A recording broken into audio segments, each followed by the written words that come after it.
mutusibako abadongo ne mutusibako musimanyi hamu. Musimanyi hamu mugagga. Hamu mugagga wawa. Nakwazo nakola listi y'abagagga. Top 10 richest people in Uganda.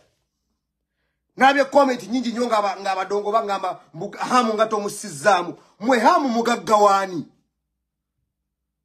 Hamu yafuna decent zalina. Azimbe ne nyumba ya milioni asatu aga $. Azimbe hamu gundi. Hamu yali atunda lesu wano kugundi wano nga kumukwano recently wano. Myaka si mingi nyema bega. Mumwaga kutuka mango mutwa akera bukezi kumachana agaggawala muloza tutegeera. Hamu akolera Museveni. Ebintu bya hamu byonna bya Museveni. Ebintu bya hamu byonna bya Museveni ne muhozi. Hamu si mugagga. Zendaba n'abavubuka ne mulimba ne babbuloga abaze Uganda n'abawudde maya bamulimba. Hamu amutuuzizza mugamba musimanyi I worked hard, musimanyi reasons. Hamu yawandika akatabo ne hamu taswana kannyonnyola. Gomanyi okuwandika akatabo nga you cannot even explain what is in your book. Hamu byali. Otusibyeko ogutabo go amute gutambula. Abantu abakukolera PR bonna bavundu bafu. Ocha furufigo kukolera PR mu furufiga be bakubira akatale ka gundi hamu. Hamu nawo atoli, hamu atena uli mudongo nnyo mwana wa mama.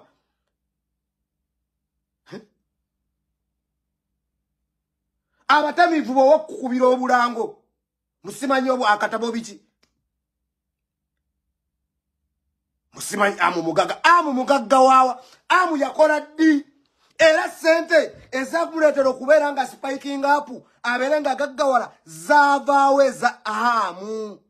Abagagga abamu tumanyi nti either ali mu dairy farming, alina zi company z'amabaati, naye amu ye yakera bukezi kumacha n'atulaga ekizimbe mu Hamu Towers e Makerere. Mutuyita basiru.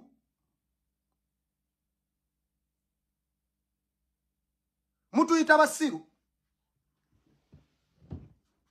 Mwe mutuyita basiru mwe. Hamu mugagga wani. Hamu si mugagga. Gwolaba musajja kubeera mu guyumba gunene nga hamu gwalina temuli muwadde mukyala. Kume abamu ennyumba bamugamba anti government anti abasajja abali mu government bakola bati. Basooka ne bakubulandinga nti oli mugagga. Kati hamu kye basooka okukola kwe kumubulandinga ne bamuzimbira oguyumba ogunene. Nenga bamugambye ekyo ekiyumba temuli muwadde kintu kyona kimu. Gwe kino ekiyumba wefuule kikyo n'ekyaffe. Naye ke tuli kulaba hamu ng'owasirizzaamu omukazi kibooko. Gwe gende wa hamu labo bawaliyo mu nyumba y'omukazi. Temuli mukazi. Gwe gende wa hamu Kiggundu. Muloza ngamba hamu ki. Gende wa hamu Kiggundu olabe mu nyumba ye oba mulimu omukazi. Omusajja omugagga nga hamu ng'ennyumba yo terimu mukazi. Bakolera bamugambe ennyumba tugikuzimbidde ne olina gisulamu wekka. Si tetujagala mu mukazi. Tetujagala mu mugagga. Mutulimba. Hamu ali mu byabugagga bya Museveni na mutabani we muhozi. Era singa hamu esawa yakakati akyogerako si yakireta. No offense. Singa hamu akera esawa yakakati nava mu bulamu obwensi. Hamu we mutegerera amazima nti ebyo byonna bibadde bagamba mbu bya hamu nga si bibye.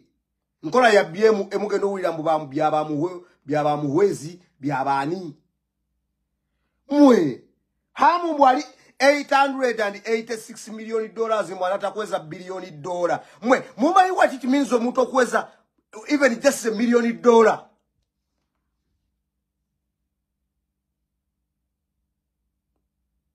Mumanyi kitegeeza mwenja babuusa muli emufollowinga zi page enfu.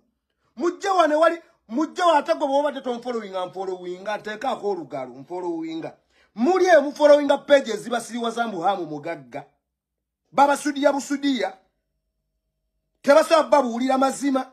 Bros am informed. Mbadde Uganda. Buli kimu nkimanyi. Nkulidde Uganda. Bwe mba ngenda kuweza emyaka 3 enkya. Kitegeeza emyaka 3 gye mmaze mu Uganda. Mmanyi ekigenda mu Uganda. Mmanyi buli mugagga gy'abajja ssente ze. Hamu obugagga bwe tebutulaga gye bwava.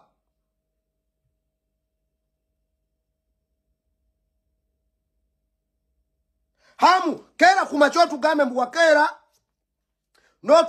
notunda gundi sharia ze wali otunda nga kumukwana awo munomala n'ogaggawala nofuuka biliyoni yango munokola Hamu agro processing industry Hamu agro process Hamu omanyi ebintu bya processing nga wabiyigirawa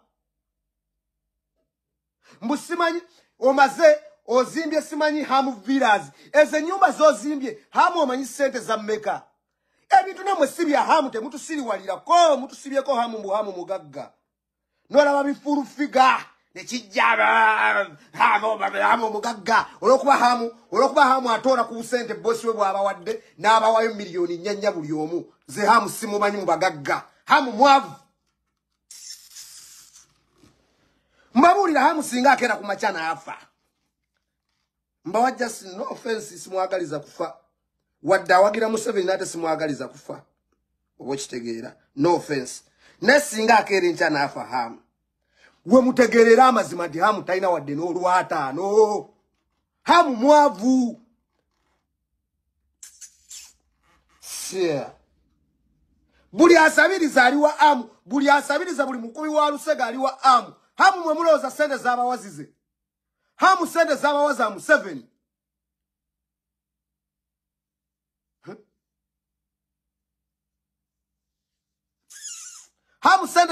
Hamu sente z'abawaza Museveni sente z'abawaza Museveni mujja mwegendereza nnyo Hamu akuba Bobi Wine ngayita mubi muzina endiga ze zawa sente okubeera nga zivuma Bobi Wine nze nga munyumiza Hamu namwe gasiya bulolo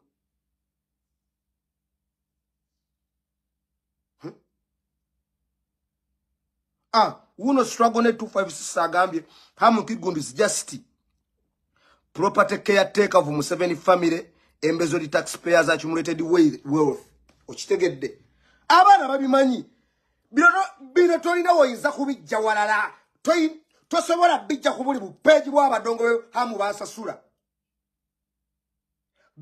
osobola kubijja ku page ya governor esim following sharing a video etuke ku badongo bino tosobola bijja ku buli bupeegi bw'abali bebasasula gundi bu pocket money mwe bafara mwe olozo omuntu asobola kubeera nga ng'osabiriza n'akuwa obusente mulozo osobola okugaggawalira mu kusabiriza mmwe endiga mmwe mwababeera ne Hamu n'abasasula muvume Bobi Wine mbwammwe mwe bifulufiga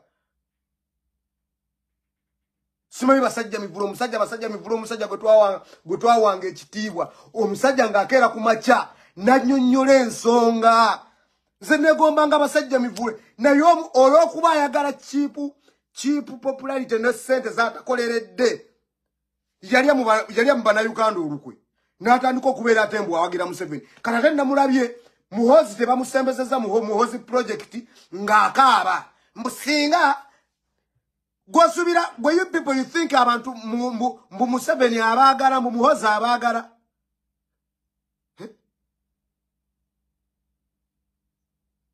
kyekimu ne balamu naye sente ezisinga sizize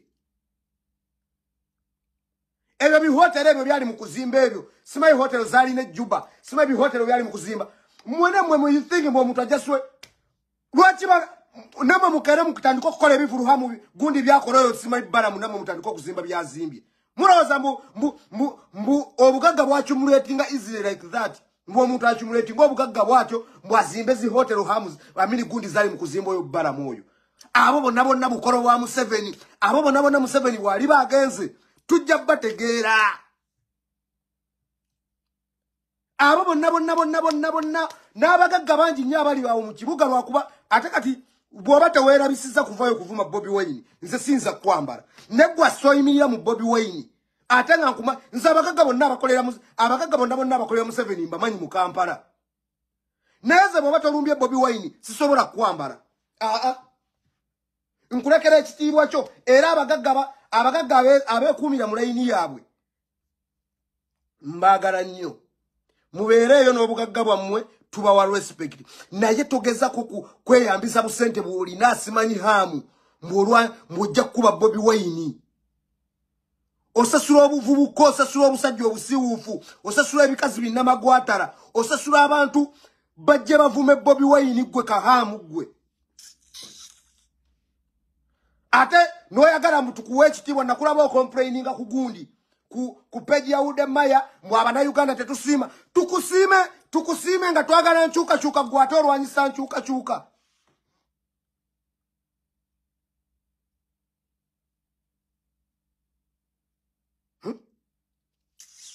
kasiya bulolo kantereze ne kukagundi kange ntunula maaso yenze Governor S nyirira ndi fresh and clean sibyagundi mu bichi bakubano ba blogger bamwe abasiwu siri mwabo nze waliwo kati na buli bwenzira mu kamera abamu nga batandika okutyaga bansindikira bi message mukati wafuuse blog okuyimba wakuvuddemu okuyimba sikuvanga mu ate no blogging mukola kati nacho kibalume mbokati okuyimba wakuvuddemu tokyayimba kati wafuuse blog yes ndi blogger n'okuyimba nyimba atono tabera blogger abera vlogger amwe vlogger I'm not a blogger please kwa siwandika articles mulinde bwenna gulawo website na yejja www.governors.com ngenda kujikola ejja kubeera blogging but for now I'm a vlogger yes bana abagala okuba inviting amunansonyiwa sigena ku inviting omuntu n'omu obusungu bwennina kannemale goga butuno bwenaba inviting atukola kudda mu kuteesa buteesa bye nali yogedde neme byogera okitege ndeke njogere bye njagala ndaba n'ekikutu kyange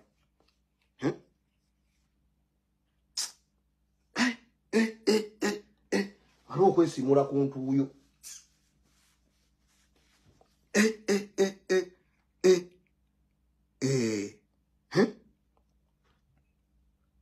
Hamusebo oli ku page ya Ude Maya oli mukugamba mbu Ugandans they don't appreciate bwabana Uganda tebasiima ku bintu byonna byekoze mbuli mukuzimba kisaawe mbuli mukukize gwe hamu nga wajja wa sente zizimbe kisaawe kuyegala kutufuula abasiru gwe zimba kisaawe ofuniremu wa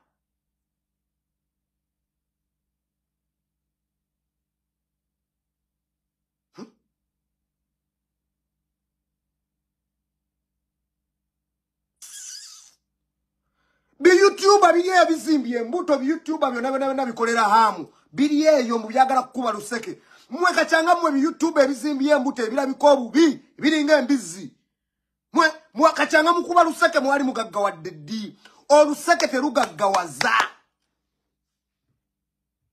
mukere kumacha mugende mukole oba mutandika okulinnya ennyonyi nga bwe mulaba Ibulakke Mukasa munonye ku content e Bulaya nga bwe olaba Faruku Sakozi munonye ku content e Bulaya ne mulowooza mubona ddawo okola akakutuko otandika okuwaana hamu mulabe wa nkyukakyuka muti mwagala kwogera mazima hamu mulabe hamu be balabe b'enkyukakyuka nnambeemu hamu ye muyeekera wa Bobi Wine nnambeemu nze sinza kwagala muntu ayeekera Bobi Wine yasasula abavuma Bobi Wine yakola biki kakozi ka Museveni musimanyi to become rich you need reasons ziki mwakatabo kange to become rich tomayina biri mukatabo akatabo bakakuwandikira buwandikizi hamu wasomeranga St. Mary's towalinga St. Mary's kitende St. Mary's kitende wa mulindwa sije wasomera sije wamaya senior 6 hamu ngojja wa magezi agawandika akatabo ngane mu class bangamba go wasembanga Museveni to become rich you had to go Museveni you have to get reasons which reason is hamu lwacho tulimba hamu lwacho you have to get reasons which reason is reason is chezu kufuula omugagga hard worker ne persistency mfocho kutugamba to become rich you have to be hard working and persisting otugamba mbu reasons which reason is hamu tolabambu akatabo kokakuba kenyini gwa kenyini akatabo kotomanyi kataputa atoka bebabera bakakutaputira mwesagala hamunze mwe mumanyize ya musimwagala zisagala muntu alwanyisa Bobi Wine mbabulira simulina ko gulajimbo basimwagala ngo omuntu naye nga ye bikolwa bye n'okutulimba mu mugagga nga simugagga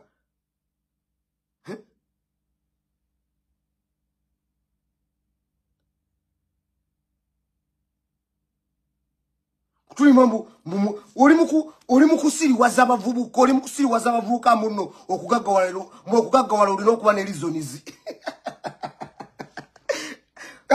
byagala kutusiriwaza abavubuka tuleme kuzukuka kwekolera. To become rich, you have to be with the reasons. Hamu to become rich, you have to be with the reasons. Which reason is Hamu? You think we are stupid, Hamu?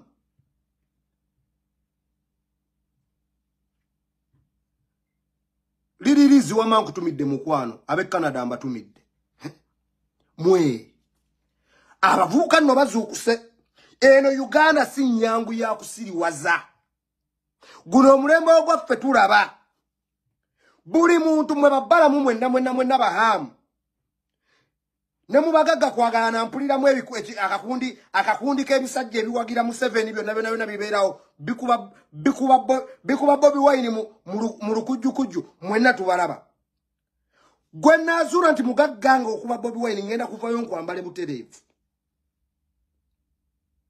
ate information yonna ekwata ku Hamu batandise okugimpa information ya Hamu yonna batandise okugimpa gye baatuula nga bateesa okukwasa Hamu ebyobugagga byalina nga Museveni ne Muhoozi bateesa okumukwasa ebyobugagga byonna byalina byonna nja kujja wano mbibawo Hamu nja kujja wano nkulabisi gye watuula ne Muhoozi ne Museveni bakuteeketeeka simanyi bakuteeketeeka okubeera ngo ofaanana abagagga bakuzimbira oguyumba gw'otamanyi gye baguzimbira byonna ngenda kujja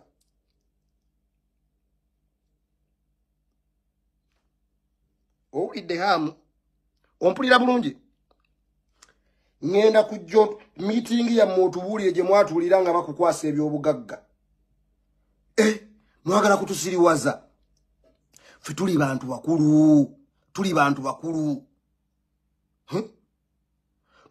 bakulu ffe tebakyatusiriwaza omugagga mbw atusomesa okusoma akatabo kati Hamu nsoma akatabo ku kanyambe ki otusibyeko ogutabo gwo tegutambula ekitabo kya Hamu tolina byosobola kusomamu nga omuntu n'ofunamu ky'ofunamu byonna n'ababimuwandiikira yete akatabo takayisangamu kumanya bye bamuwandiikira Hamu abakuwandiikira akatabo bakulimba mu bawandiisa ebyamagezi abakuwandiikira akatabo nabo bayagala kukusuula akatabo konna ebirimu kakulabisa bulabisa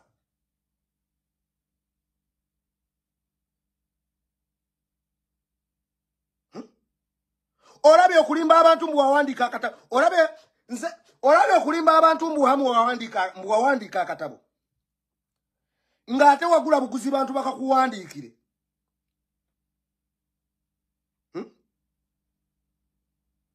ate nga wagula buguzi bantu bakakuwandiikire Hamu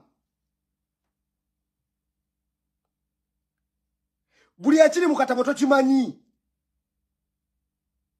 akasajja kawudde maya kakubuuza obugagga buno bonna bw'olina bw'otugamba mboli $800 and something million wabujjawa mbw I had reasons to become rich Gasiya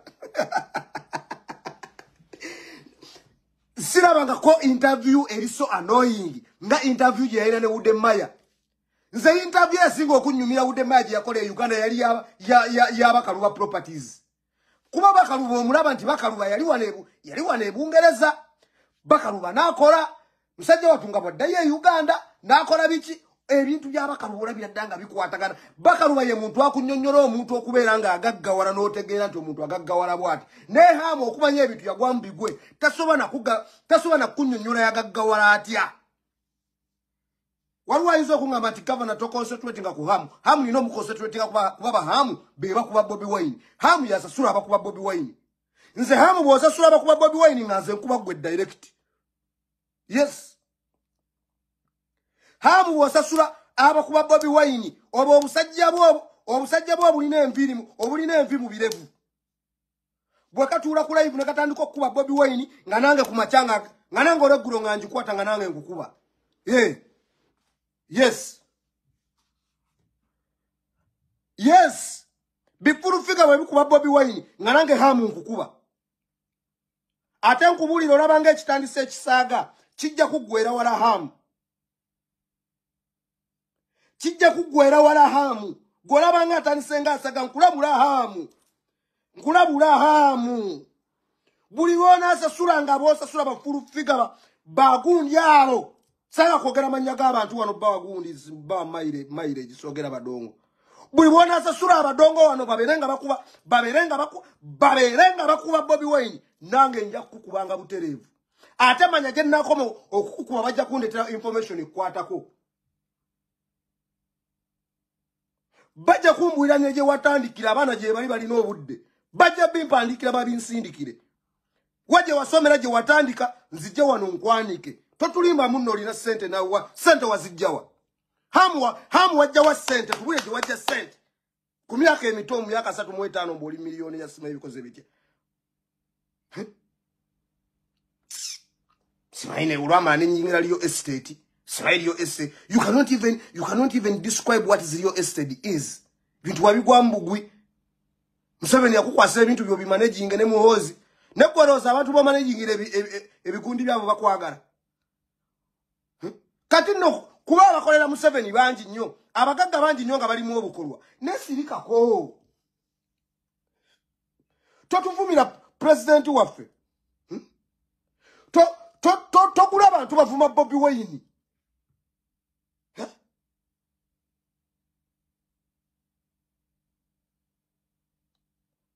Hamu nkulangirideko olutalo Hamu ngenda kuggulako olutalo Hamu muhozi Museveni mwe balabe beggwanga muhozi Hamu ne Museveni mwe balabe beggwanga Uganda Uganda temujagala eberenge ina kyeyongerako Hamu Museveni ne muhozi ngenda baggulako olutalo buli kanako sagala busiru sagala busiru bino ebiyimbye ebyesiriwaza bino ebiyimbye ebigenda nga biyimba ku bigundi by'abamuhozi mwinamwe muli bombokera tumuli ng'ensiringanyi temulina kiddako temulowooza mbu ogenda kuyimba ewa muhozi ogaggawale sente za muhozi za kisirani mugenda kwavuwala bw'okwata sente ya muhozi n'ogissa mu sente yo nefa mulaba abantu bonna bagenda nga bayimbira muhozi ebizibu bye balina gwe buli lwali kwata sente ya bamuhozi sente ya Museveni sente ya Hamu n'ogiteeka mu sente iyo sente yo efa era mwe bulogo obutandikiriza mwe musimanyi mukolera Hamu mukolera Museveni mukolera muhozi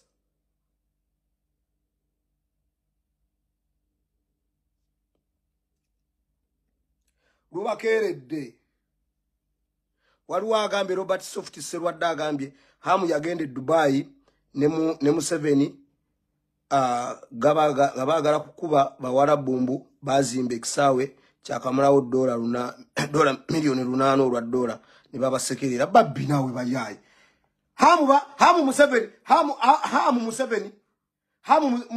ne Museveni bebamu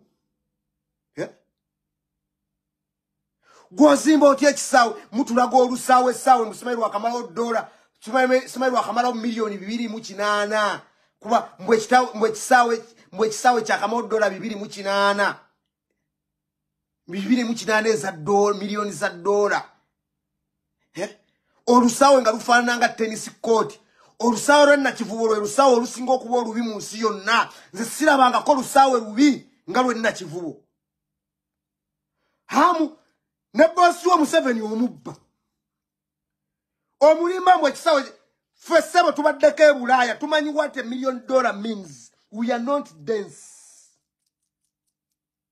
tetuli basiru mwe babombokirati ffe tetuli basiru nobala milioni emwe ya dola no paka ku milioni 2.8 nozimba olusaawe lwenna kivubo nga bwe lufaanana mu lwaka mwe mulowooza tetulaba mutuyita basiru ndika mmwe mutuyita basiru mulowooza tetutegeera kwagamba bwe mutulabako amatu mutuyita ndiga bwe mutulabako amatu mutuyita ndiga ababaddeko e Bulaaya ababaddeko e Bulaaya mumanyi milioni dola kyetegeeza Chovola be Bulayo omuntu bwakera kumacha nafuuka millionaire. They even come and brag on social media abavubuka abamu that now I'm a millionaire. That's what they say. Because becoming a millionaire is not something easy. Kati hamu yatulimba mbuyakutte milioni. Mbuya ekisawo kyenna kivuo yakachononelako milioni 2.8 hamu otuyita basiru. Museveni akuwasenda tena ino omubba. Bilibili kinana nga zerezewa ku tennis court yeyo nga nekisawe kya mulindwa kisi singa sente zokuzimba ekisawe baziwa mulindwa asobola okuzimba ekisawe ekitegereka okusingola olusawe hamu lwazimbi olusawe lwenda kivubo lubi olusawe n'olwetoloze amaduuka ga Museveni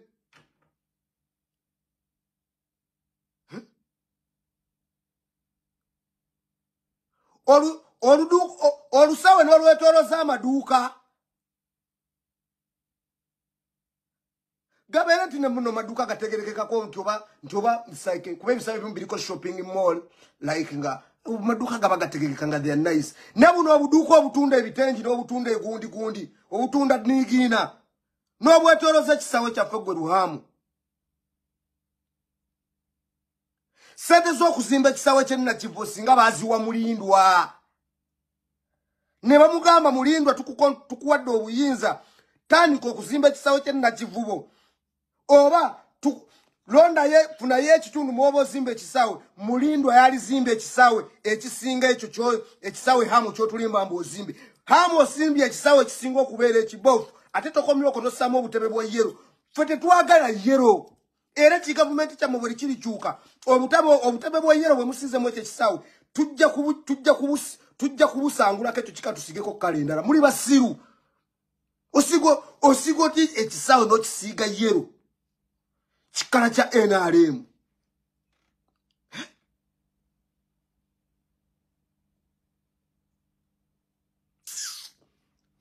ate gwe hamu ekyali ntandikwa this is just the beginning bw'otaakome kugula busajja bwo kubeera nga buvuma Bobi Wine gwe hamu naffe tugenda kuyisangamu eggaali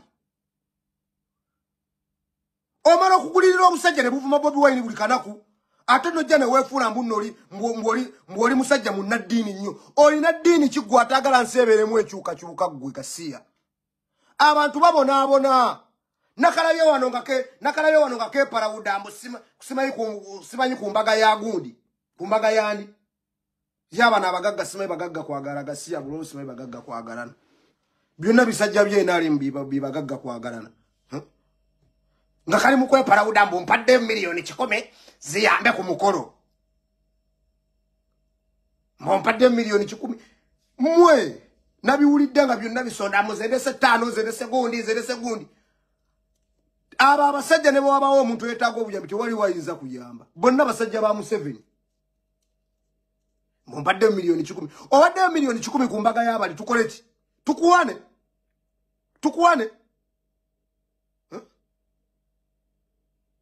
hamu bw'oba olina eddiini lwaki tozimba yeddwaliro ne tukutena tuyagala nnyo abantu